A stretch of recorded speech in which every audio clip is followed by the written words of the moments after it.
Bonjour à tous, dans cette vidéo nous allons voir comment étudier une fonction trigonométrique. Dans l'exemple on nous dit soit f la fonction définie sur grand R par f de x égale sinus carré de x plus 2 cosinus de x.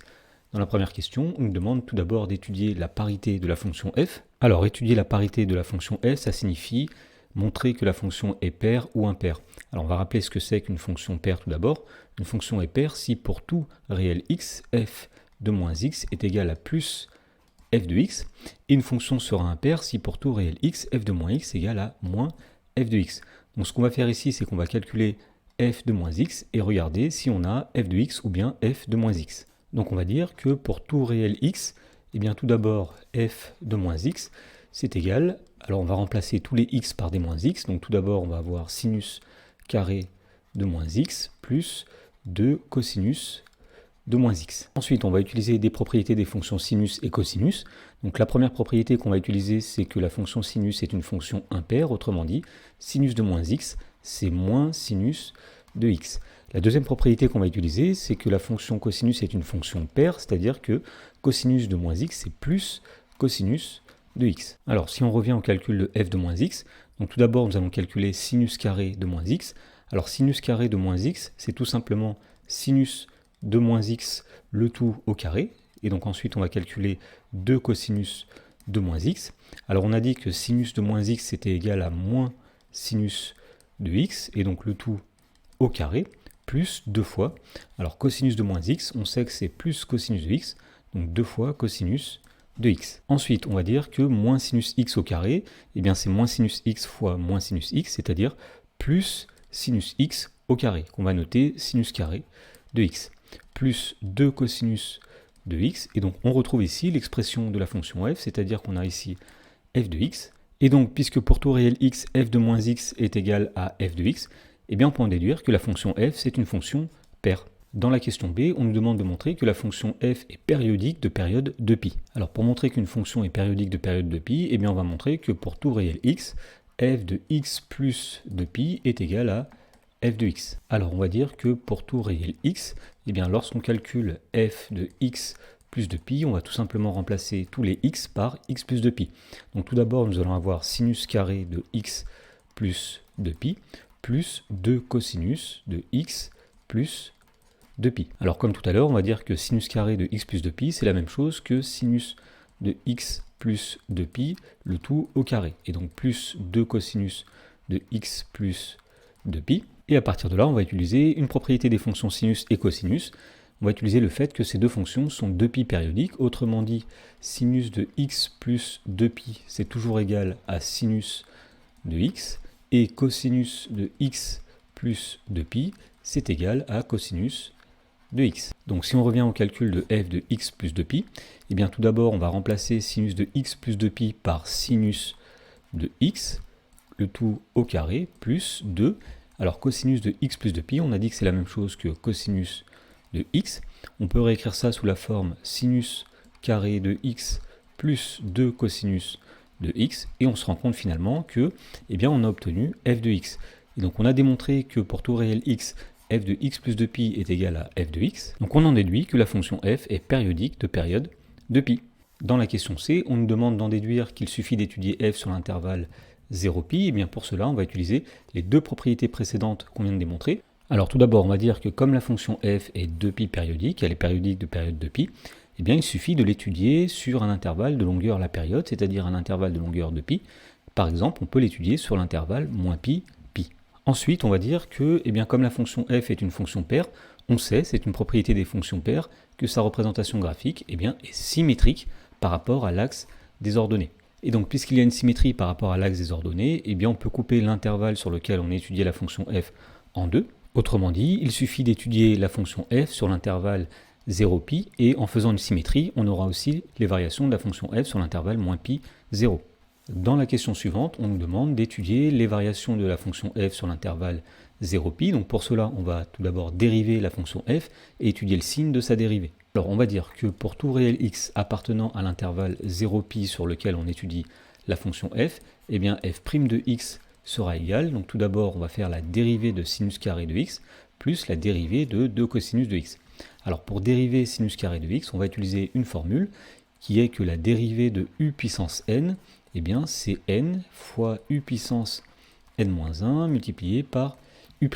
Ici la fonction u, c'est la fonction sinus. Donc on va dire que la dérivée de sinus carré de x, donc n est égal à 2, ce sera tout d'abord 2 fois sinus de x puissance 2-1, c'est-à-dire puissance 1, fois la dérivée de sinus qui est cosinus. Donc on écrit ici que c'est 2 multiplié par sinus de x puissance 1, c'est-à-dire sinus de x, multiplié par la dérivée de sinus, et on sait que c'est cosinus de x, plus 2 fois la dérivée de cosinus de x, c'est-à-dire 2 fois moins sinus de x. Alors pour pouvoir étudier le signe de la dérivée, on va essayer de factoriser tout d'abord cette dérivée, et on voit qu'il y a un facteur commun qui est sinus de x, donc nous mettons sinus de x en facteur, et en fait on peut même mettre 2 sinus de x en facteur comme ceci, et donc entre crochets nous allons mettre tout ce que nous n'avons pas mis comme facteur commun. Tout d'abord c'est cosinus de x, et ici il va rester moins 1, puisqu'effectivement si on redéveloppe, 2 sinus de x fois moins 1, on obtient bien moins 2 sinus de x. Voilà, donc pour étudier le signe de la dérivée, il suffit maintenant d'étudier le signe de chacun de ces trois facteurs. Donc on va commencer par faire un tableau. Dans la première ligne, nous mettons x qui va de 0 à pi, puisqu'on étudie la fonction sur l'intervalle 0pi pour le moment. Ensuite, nous allons mettre les facteurs qui apparaissent dans la dérivée. Donc tout d'abord 2, le signe de 2, c'est très simple, donc c'est plus sur l'intervalle 0pi. Ensuite, nous mettrons le signe de sinus de x. Ensuite, le signe de cosinus de x moins 1, le signe de la dérivée, et pour finir, les variations de la fonction. Alors, pour étudier le signe de sinus de x sur l'intervalle 0pi, eh bien, on peut tracer un cercle trigonométrique et regarder sur ce cercle quand est-ce que le sinus est positif et quand est-ce qu'il est négatif. Alors, on est sur l'intervalle 0pi. Donc, on va faire partir x de l'angle 0 qui est ici, et puis on va aller jusqu'à l'angle pi qui est ici.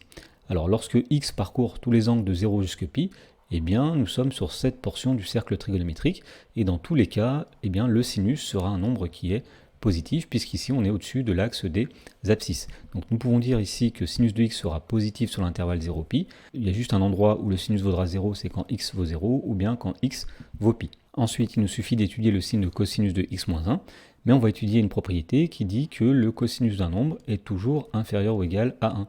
Donc lorsqu'on va faire passer le 1 de l'autre côté, eh bien on obtient que le cosinus de x moins 1 sera toujours négatif. Alors il y a un endroit où il vaudra exactement 0, c'est lorsque x vaut 0, puisque cosinus de 0 ça vaut 1, et 1 moins 1 est égal à 0. Donc ici nous allons mettre un 0, et dans la case cosinus de x moins 1, nous mettrons moins, puisque comme on l'a dit, pour tout x, cosinus de x moins 1 est un nombre négatif. Ensuite, on peut compléter le signe de la dérivée grâce à la règle des signes. Positif par négatif, eh bien ça va donner un nombre qui est négatif. Donc nous avons un 0 ici, un 0 ici.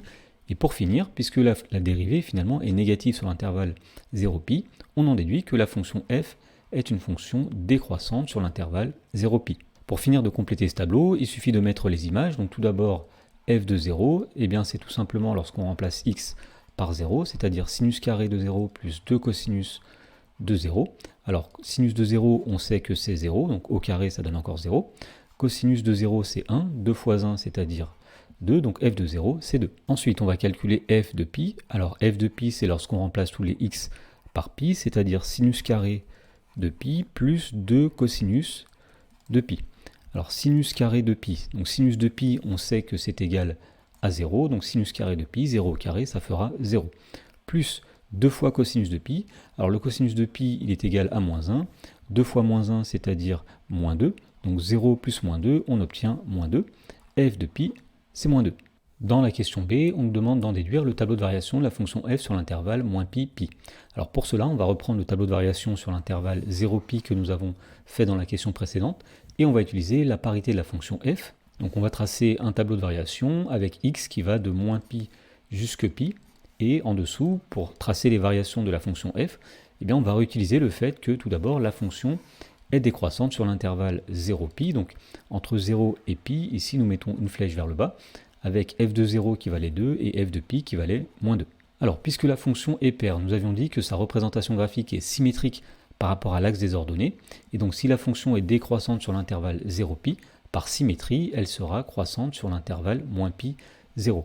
Et par symétrie, f de moins pi c'est f de pi, puisque la fonction est paire, c'est-à-dire que f de moins pi c'est moins 2. Alors on peut vérifier que notre tableau est correct en traçant la représentation graphique de la fonction f. Donc tout d'abord, si on la trace sur l'intervalle 0, pi, eh bien on voit qu'effectivement la fonction est bien décroissante sur cet intervalle. Ensuite, puisqu'on avait dit que la fonction est paire, eh bien il suffisait de tracer sa représentation graphique par symétrie par rapport à l'axe des ordonnées pour avoir le morceau sur l'intervalle moins pi 0. Donc ici nous avons la représentation graphique sur l'intervalle moins pi pi, et puisque la fonction est 2pi périodique, si jamais on veut la représentation graphique sur grand R, il suffit de translater ce morceau de courbe et bien tous les intervalles de longueur de pi. Donc par exemple, si on translate à droite, on va avoir comme ceci, et si on le fait aussi à gauche, on obtient ceci. Et donc finalement, on a bien la représentation graphique de la fonction f en translatant ce morceau de courbe indéfiniment.